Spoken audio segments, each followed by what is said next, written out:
carrying on about the brown hen.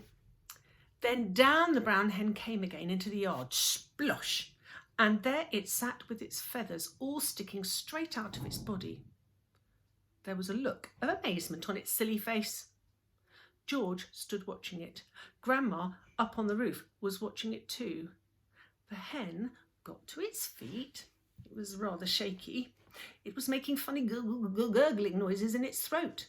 Its beak was open and shutting. It seemed like a pretty sick hen. "You've done it in, you stupid boy!" Grandma shouted. "That hen's going to die! Your father will be after you now. He'll give you socks and serve you right."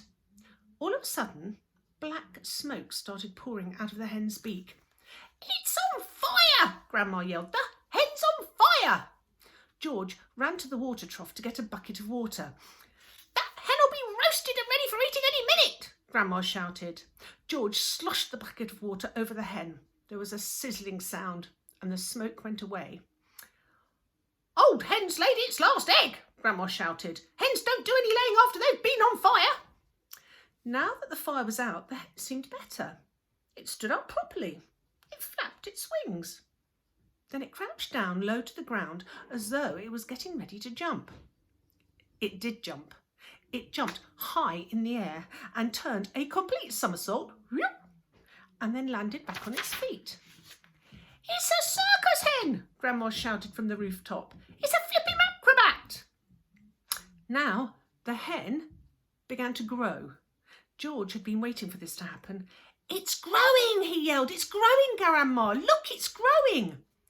Bigger and bigger, taller and taller it grew. Soon the hen was 4 or 5 times its normal size. "Can you see it, Grandma?" George shouted. "I can see it, boy!" the old girl shouted back. "I'm watching it!" George was hopping about from one foot to the other with excitement, pointing at the hen and shouting, "It's had the magic medicine, Grandma, and it's growing just like you did." But there was a difference between the way the hen was growing and the way Grandma grew.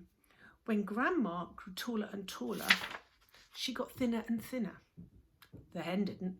It stayed nice and plump all along. Soon it was taller than George, but it didn't stop there. It went right on growing until it was about as big as a horse. Then it stopped. "Oh, doesn't it look marvellous, Grandma?" George shouted. "It's not as tall as me," Grandma sang out. "Compare with me, that hen is titchy small. I'm the tallest of them all."